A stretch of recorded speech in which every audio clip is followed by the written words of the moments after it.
ಓಹೋ, ಮರ್ತೇ ಬಿಟ್ಟಿದೆ. ನೀನು ಸ್ಕೂಲಿಗೆ ಹೋಗ್ತಿದ್ಯಾ ತಾನೆ? ಹಾಂ, ಟಿಫನ್ನಲ್ಲಿ ಎಲ್ಲ ಕಟ್ಟಿದ್ದೀನಿ. ನೀನು ಹೊಟ್ಟೆ ತುಂಬ ಊಟ ಮಾಡಬೇಕು, ತಿಳಿತೇನು?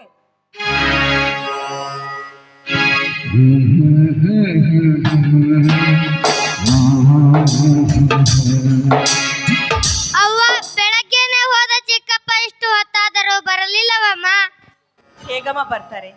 ನೋಡು, ನಿಮ್ಮ ಚಿಕ್ಕಪ್ಪ ಮತ್ತೊಬ್ಬರ ಹತ್ರ ದುಡಿತಾರೆ. ಅವರು ಯಾವಾಗ ರಜಾ ಕೊಡ್ತಾರೋ ಆವಾಗ ಬರಬೇಕು ತಾನೇ. ಅವ್ವ, ನಾನಿನ್ನು ಹೋಗುತ್ತೇನೆ. ರಾಜು, ಹೋಗುವಾಗ ಹೋಗ್ತೀನಿ ಅಂತ ಹೇಳ್ಬಾರ್ದು ಕಣೋ, ಹೋಗಿ ಬರ್ತೀನಿ ಅಂತ ಹೇಳ್ಬೇಕು. ಆಗಲಿ ಅವ್ವ, ಇನ್ನು ಮೇಲೆ ಹಾಗೆ ಅನ್ನುವೆ.